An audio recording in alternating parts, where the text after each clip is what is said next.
जब भी कभी हमें फॉरेन ट्रिप पे जाना होता है तो हम क्या करते हैं, सारी तैयारी हो जाती है, लेकिन उसके बाद भी जाते जाते हम ये बात जरूर चेक करते हैं कि पासपोर्ट है ना, टिकट्स है ना, जो फॉरेन करेंसी है वो मैं लेके चल रहा हूँ नहीं, और इसके अलावा जो भी ज़रूरी चीज़ें हैं एक बार, दो बार, तीन बार उसे चेक करते हैं। और उसका एक ही ऑब्जेक्टिव है कि बाहर जाके कोई दिक्कत ना आए। कुछ कुछ ऐसा ही होता है एपीक्यूपी के फोर्थ फेज में, जो बात करता है प्रोडक्ट एंड प्रोसेस वैलिडेशन की। अभी तक जो वीडियोस आपने 3 या 4 देखे हैं वो बात करते हैं with respect to plan and define. जो दूसरा वीडियो था वो बात कर रहा था with respect to product design and development. जो तीसरा वीडियो था जो फेज 3 के बारे में था वो बात कर रहा था with respect to process design and development. आज मैं बात करने वाला हूं with respect to product and process validation. जब तक ये वीडियो समाप्त होगा आपको समझ में आएगा ये प्रोडक्ट एंड प्रोसेस वैलिडेशन होता क्या है, क्यों ये इंपॉर्टेंट है, कौन कौन से इसके अंदर 8 स्टेप्स हैं, किस तरीके से उसको हम अंडरस्टैंड कर सकते हैं और क्या क्या इंडस्ट्री के चैलेंजेस हैं जो इस समय हम फेस कर रहे हैं। मार्च 2024 में एपीक्यूबी का 3rd एडिशन आया था, जिसके अंदर बहुत सारी नई चेंजेस आई थी। तो उसी के हिसाब से जो भी सारी बातें हम आपसे शेयर करता हूँ एक एक करके। जब हम बात करते हैं एपीक्यूपी के 4th फेज के बारे में, तो इसमें जो 3rd फेज है उसका जो आउटपुट है, अलग अलग करके 10 डिफरेंट आउटपुट्स हैं जो कि एक इनपुट होती हैं फेज 4 के अंदर। और जब वो इनपुट्स मिलती हैं तो उसके बेसिस पे हम फेज 4 की बात करते हैं। फेज 4 में टोटल 8 डिफरेंट आउटपुट्स हैं, जिसके बारे में एक एक करके आपसे बात करने वाला हूं। जो सबसे पहला आउटपुट, सबसे सिग्निफिकेंट आउटपुट है, वो बात करता है with respect to significant product runs. जब हम बात करते हैं सिग्निफिकेंट प्रोडक्शन रन की, तो इंटेंट ये है कि कोई कस्टमर की रिक्वायरमेंट हो सकती है, कोई ऑर्गेनाइजेशन की अपनी रिक्वायरमेंट हो सकती है। ये एपीक्यूपी का जो 4th एडिशन है एआईजी का, उसकी रिक्वायरमेंट के हिसाब से हम जो भी ओरिजिनल इक्विपमेंट जो हम फाइनली मास प्रोडक्शन में यूज़ करने वाले हैं, जो गेजेस हैं, जो मेजरिंग इंस्ट्रूमेंट्स हैं, जो मैन पावर है, जो इन्वायरमेंट है, उसको हम रियल वाला यूज़ करते हैं और तब हम देखते हैं कि क्या आउटपुट निकल रही है। अक्सर ऐसा बोला जाता है कि 8 घंटे की कंटिन्यूस प्रोडक्शन होनी चाहिए। कई बार ऐसा भी कहा जाता है कि कम से कम 300 पीस हमें प्रोड्यूस करने हैं। आइडिया यह है कि जब एक्चुअली में हम इस कार को बनाने वाले हैं और हमें मान लो हमारा टारगेट है कि रोज हमें 1000 कार बनानी है, तो जिस समय हम प्रोडक्शन ट्रायल रन कर रहे हैं, क्या वो इस सब रिक्वायरमेंट को मीट कर पाएगा, नहीं कर पाएगा, उसको फुलफिल करने के लिए, उसको अंडरस्टैंड करने के लिए इसको हम करते हैं। जो एक दूसरा की आउटपुट है वो बात करता है with respect to measurement system analysis. अब इसमें अंडरस्टैंड करने की बात यह है कि जब ये व्हीकल हम बना रहे हैं और इसका हम ट्रायल रन कर रहे हैं, तो इसको देखना बहुत ज़रूरी है कि उस समय जो जो मेजरिंग इंस्ट्रूमेंट्स है या जो कॉम्पिटेंट मैन पावर थी, क्या वो सही थी। ऐसा तो नहीं कि हम इस व्हील की अलाइनमेंट को हम चेक करना चाहते हैं, लेकिन जो हमारा मेजरिंग इंस्ट्रूमेंट है वो इतना एक्यूरेट है ही नहीं कि इसके अलाइनमेंट को ठीक से चेक कर सकें। या हो सकता है कि जो हमारा ऑपरेटर है उसकी कॉम्पिटेंस इतनी नहीं है कि वो इसकी व्हील अलाइनमेंट को ठीक से चेक कर सके। तो जो एमएसएस स्टडी है, जहां हम रिपीटेबिलिटी एंड रिप्रोड्यूसिबिलिटी की बात करते हैं, जहां हम बात करते हैं आरएनआर 10% से कम होना चाहिए और उसके अलग अलग टारगेट्स हैं, वहां पर हम प्रोसेस की कैपेबिलिटी को अंडरस्टैंड करने की कोशिश करते हैं कि क्या हम एक्सपेक्ट कर सकते हैं कि जो भी हम मेजरमेंट कर रहे हैं उसके रिजल्ट को हम एक्सेप्ट कर सकते हैं या उस पर ट्रस्ट कर सकते हैं, नहीं कर सकते हैं। जो तीसरा की आउटपुट है वो बात करता है with respect to preliminary process capability study, जो एआईजी का 2nd एडिशन है। अब customer during phase 2 and phase 3 बात करता है with respect to product design and then process design. अक्सर ड्राइंग के अंदर बहुत सारी स्पेशल कैरेक्टरिस्टिक्स लिखी होती हैं, जिसके अंदर वो चाहता है कि कोई खास तरह का स्पेशल कंट्रोल हो। तो प्रोसेस कैपेबिलिटी जो एसपीसी स्टडी है, जो एआईजी का 2nd एडिशन है, वो इस बारे में बात करता है। अगेन आइडिया बहुत सिंपल सा है। 4 मेन बातें हैं, एक प्रोडक्टिविटी, दूसरा टाइमिंग, तीसरा कॉस्ट और चौथा है with respect to the overall productivity. तो ये चारों टारगेट क्या हमारे मीट हो रहे नहीं हो रहे, इसको हमें देखना है।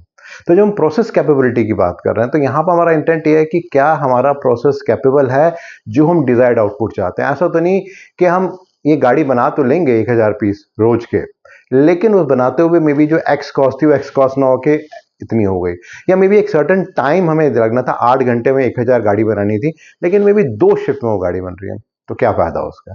तो प्रोसेस कैपेबिलिटी में हम इस बात को देखते हैं कि हमारा प्रोसेस कितना कैपेबल है और कितना रिपीटेबल रिजल्ट दे रहा है। ये दूसरा है। जो अगला फेज है वो बात करता है with respect to production part approval process, जिसको अक्सर हम आसान भाषा में पीपैप भी बोलते हैं। पीपैप का ईआईजी का 4th एडिशन है।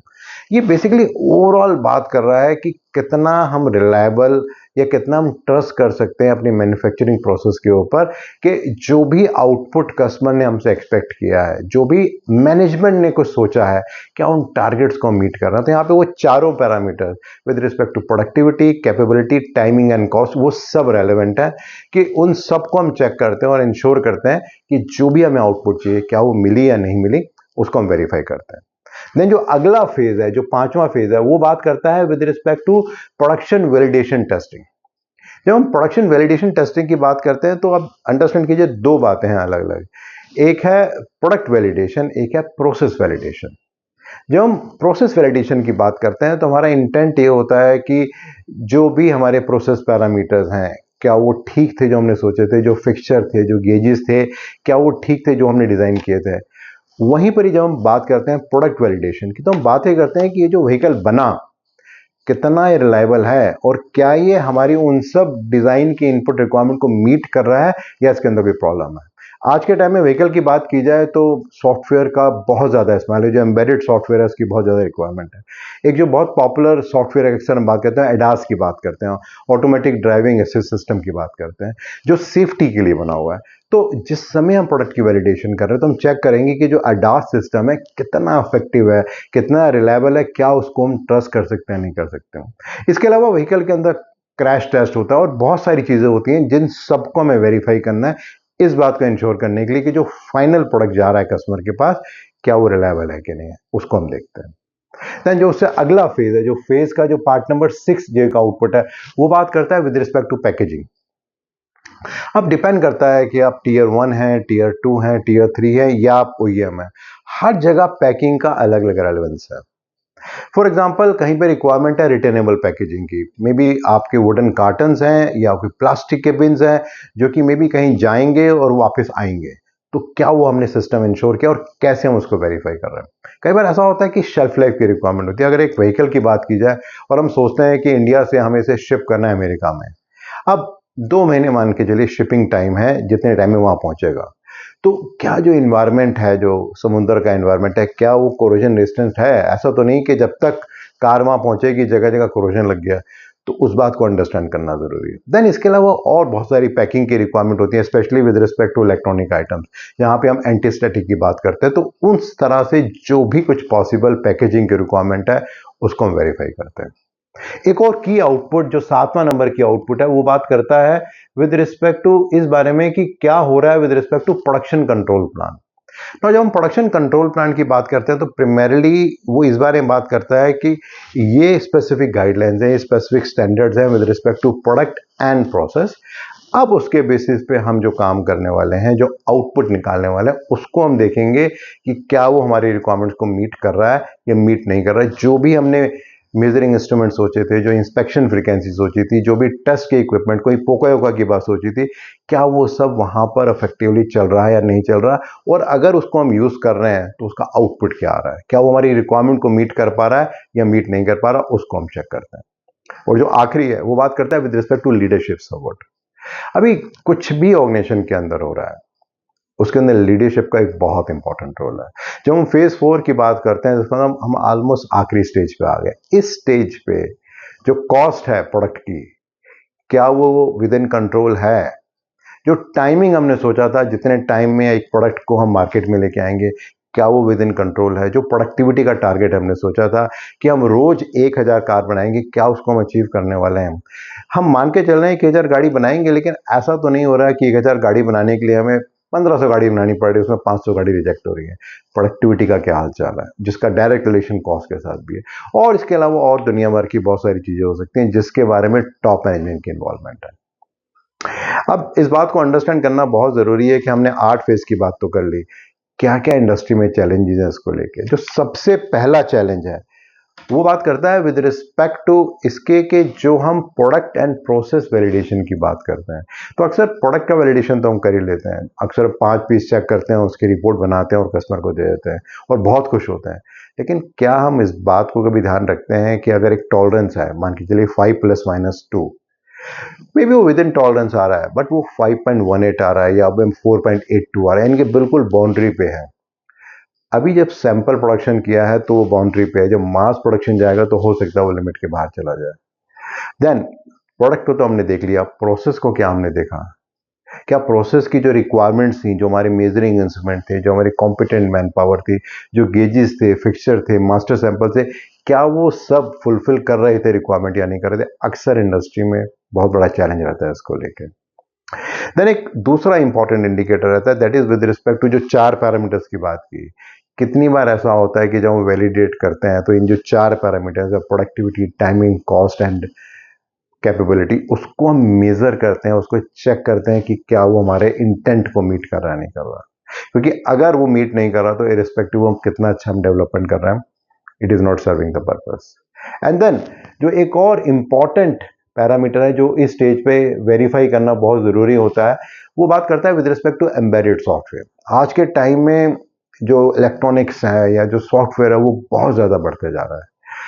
कितनी बार ऐसा होता है कि हम इस स्टेज पे वैलिडेट करते हैं जो एम्बेडेड सॉफ्टवेयर है, क्या वो उन सब रिक्वायरमेंट्स को फुलफिल कर रहा है? जो हम फंक्शनल सेफ्टी की बात करते हैं, क्या उसको हम टेक केयर कर रहे हैं, नहीं कर रहे? जो लेटेस्ट सॉफ्टवेयर होने चाहिए, क्या उसको हम इंश्योर कर रहे हैं? मे बी बहुत बार ऐसा होता है कि जो एमिशंस होते हैं व्हीकल के, जो आजकल हम यूरो 6 की बात करते हैं, वो बहुत कुछ इस पर डिपेंड करता है कि हमारा सॉफ्टवेयर कितना एक्यूरेट है और कितना रिलायबल है। तो ये कुछ चैलेंजेस हैं इंडस्ट्री के। तो अगर मैं समरी करूं, मैंने आपसे बात की विद रिस्पेक्ट टू फेज 4 जो बात करता है प्रोडक्ट एंड प्रोसेस वैलिडेशन के बारे में। मैंने आपसे बात की उन 10 इनपुट्स के बारे में जो फेज 3 से आते हैं और 8 आउटपुट जो कि इस फेज से निकलते हैं। एंड देन लास्ट में मैंने बात की विद रिस्पेक्ट टू द 3 की चैलेंजेस जो इंडस्ट्री को फेस कर रहा है। मेरा जो अगला वीडियो रहेगा वो रहेगा अबाउट फेज 5 जो बात करता है with respect to feedback, assessment and corrective action. Regularly बहुत सारे फीडबैक मिल रहे हैं, हेल्प कर रहे हैं अंडरस्टैंड करने के लिए आपकी क्या एक्सपेक्टेशन है, सो प्लीज उसको आप कंटिन्यू रखिए। इस पर्टिकुलर वीडियो को आप और डिटेल में जानना और समझना चाहते हैं तो नीचे आपको एक लिंक मिलेगा, उसे क्लिक करेंगे तो एक ब्लॉग आपको दिखेगा, वहां और जानकारी मिलेगी इस वीडियो के बारे में। अगर इस तरह के ब्लॉग्स एंड वीडियोस यूजफुल हैं तो हमेशा अपने फ्रेंड से शेयर कर सकते हैं। मेरे यूट्यूब चैनल और मेरी वेबसाइट भव्यमंगला.com को सब्सक्राइब भी कर सकते हैं। मेरा एक और चैनल है लाइफ लेसन्स विद भव्य मंगला। अगर आप लाइफ के बारे में कुछ और जानना और समझना चाहते हैं तो उस चैनल को आप देख भी सकते हैं और सब्सक्राइब भी कर सकते हैं। धन्यवाद।